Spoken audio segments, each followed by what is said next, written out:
우리나라가 일본처럼 그렇게 많은 빈집을 보유하게 되느냐? 아니에요.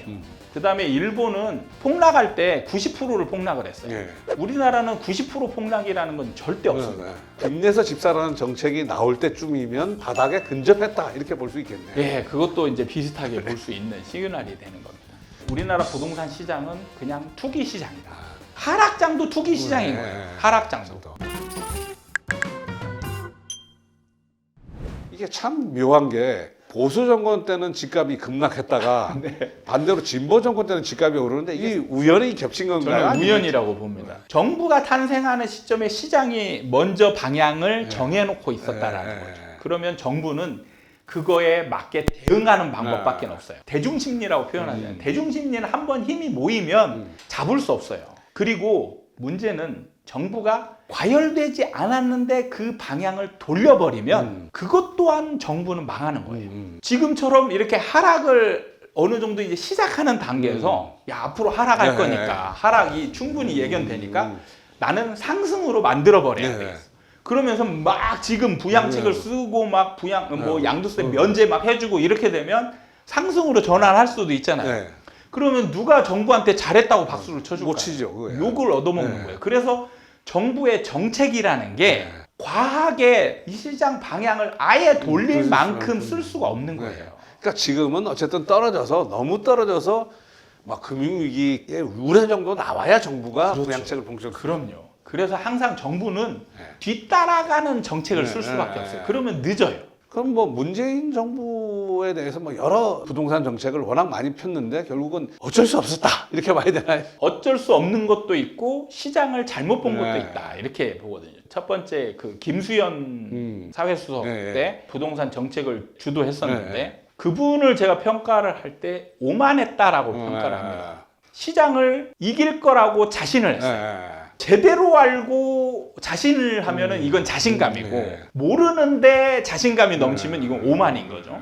시장을 모르는 채 자신감이 넘쳤기 때문에 시장을 잡을 수 없는 상황이었고 그 다음에 저보고 이제 국토부 장관 하라는 얘기도 많이 나오는데 제가 만약에 있었다라고 가정하면 잡을 수 있었냐? 못 잡습니다. 못 잡아요. 제가 아까도 말씀드렸지만 잡으려면 과하게 해야 되거든요. 과하게 하면 어떻게 되느냐? 안정이라는 건 없어요. 상승 아니면 하락이거든요.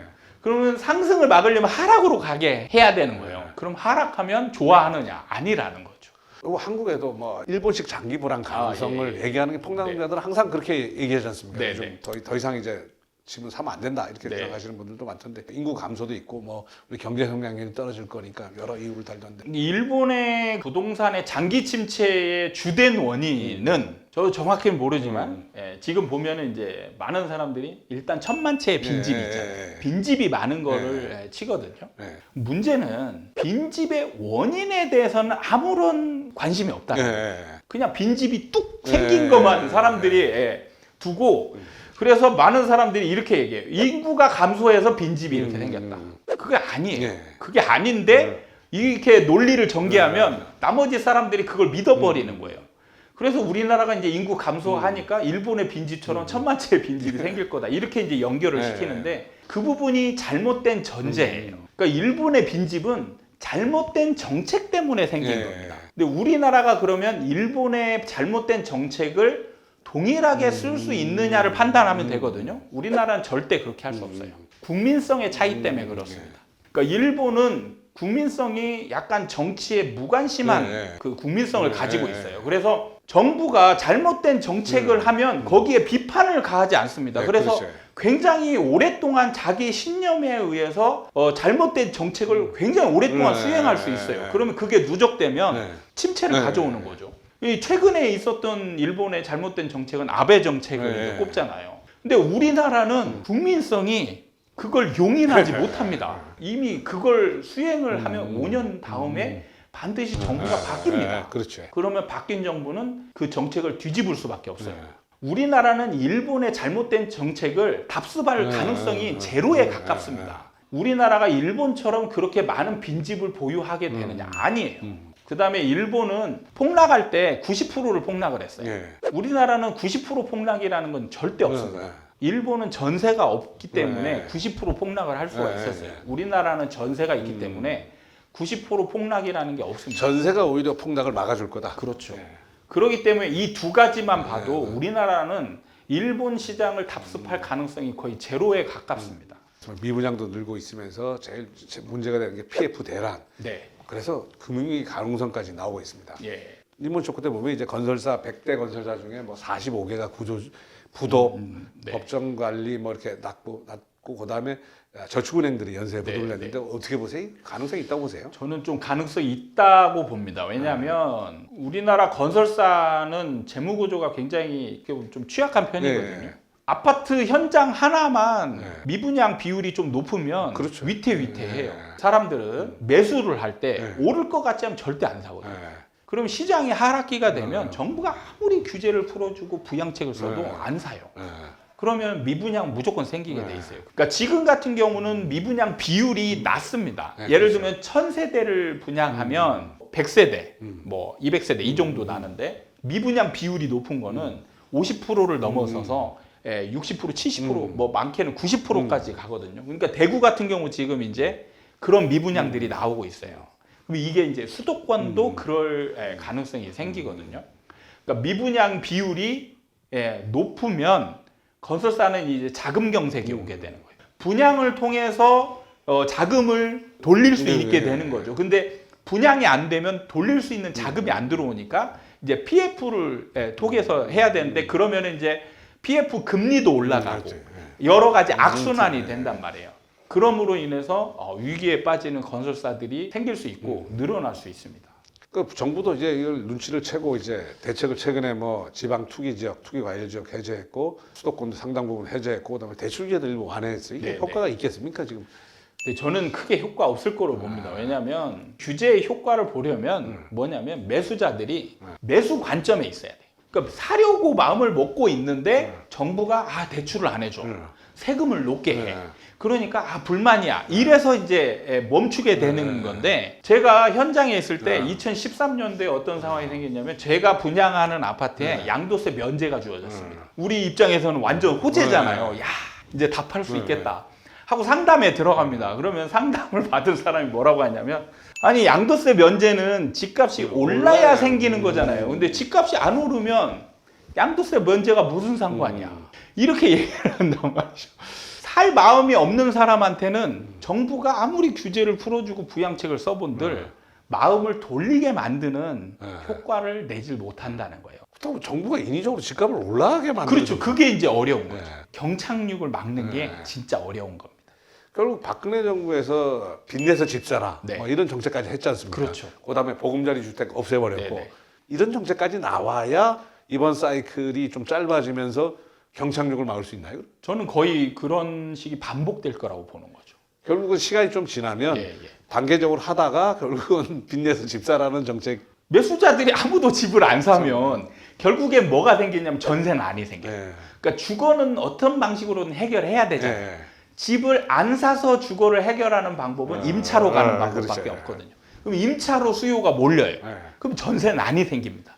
그럼 박근혜 정부 때의 상황이 똑같이 생기는 거죠. 그러면은 정부는 이 전세난을 해결할 수 있는 방법은 집을 사야 되는 거예요. 사람들이 자꾸 전세로 몰리면 전세난은 해결될 방법이 없어요. 빚내서 집 사라. 그게 사실은 그때 당시에 맞는 정책이었습니다. 네. 문제는 매매가가 또 이제 올라가기 시작하면서 상승 에너지를 또 그걸로 만들어 버리고. 정부가 빚내서 집 사라는 정책이 나올 때쯤이면 바닥에 근접했다 이렇게 볼 수 있겠네요. 예, 그것도 이제 비슷하게 볼 수 있는 시그널이 되는 겁니다. 과거 리먼 쇼크 이후에도 보니까 결국은 이명박 정부 때는 강남 3구를 못 풀었더라고요. 보니까 네네. 강남 3구가 불쏘시개 역할을 할 수도 있다. 그러니까 강남 3구는 규제만 풀어줘 봐라. 그러면 달려가겠다. 이런 사람들이 전국에서 노리고 있는데 그 사람들이 몇 사람만 가도 네. 시장은 상승하거든요. 왜냐하면 매물을 걷어들이고 호가를 올리잖아요. 그럼 몇 개월에만 생기면 상승 거래가 팍팍 찍힌단 말이에요. 그러려면 정부가 해야 되는 일관되게 해야 되는 정책은 뭔가 하나가 있어야 될 것 같아요. 저는 그게 불가능하다라고 봅니다. 불가능하다. 네, 정부는 항상 뒷북치는 정책을 쓸 수밖에 없고 그러면 이제 국민의 입장에서는 어떤 대응이 가장 좋은가를 선택을 해야 되는 거죠. 우리나라 시장은 투기고 투기꾼들이 하는 거니까 정상 시장이 아니야라고 비판하면서 시장을 멀리하는 게 과연 옳은 행동인가? 아니면 말릴 수 없는 시장이니까 그러면 나는 여기에 시장의 흐름을 제대로 읽고 거기에 나한테 맞게 제대로 대응하는 게 맞는 것인가? 이거는 이제 각자의 가치관에 따라서 선택하는 것밖에 없다라고 생각하는 거죠. 우리나라는 이미 오랜 역사, 60년대부터 시작된 투기 역사를 가지고 있거든요. 이게 이미 전 국민한테 자리를 잡았다라고 저는 평가를 합니다. 우리나라 부동산 시장은 그냥 투기 시장이다. 하락장도 투기 시장인 거예요. 하락장도. 하락하니까 싸니까 사면 좋지 않냐 이게 아니고 떨어지니까 안 산다. 그러니까 더 떨어지고 오히려 안 사니까 임대 시장에 이제 에너지가 응축되는 쪽으로 자연스럽게 그쪽으로 옮겨가게 되고 그걸로 인해서 우리나라 전세의 시장 구조로 인해서 다시 상승하게 돼요. 상승이 시작되면 사람들은 또 미쳐서 또 시장에 참여하게 될 거예요.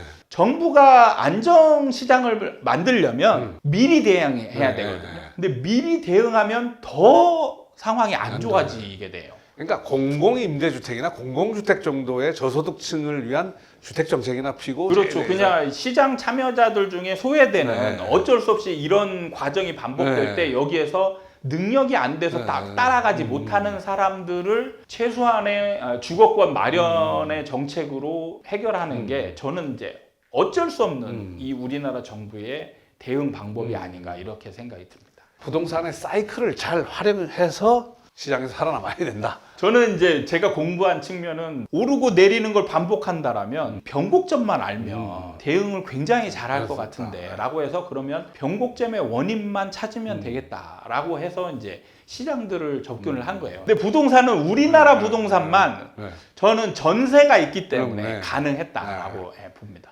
더 구체적인 걸 알고 싶으면 이현철 아파트 사이클 연구소장님이 쓰신 아파트 투자는 사이클이다에 자세히 나와 있습니다. 오늘 바쁘신데 감사합니다. 네, 감사합니다.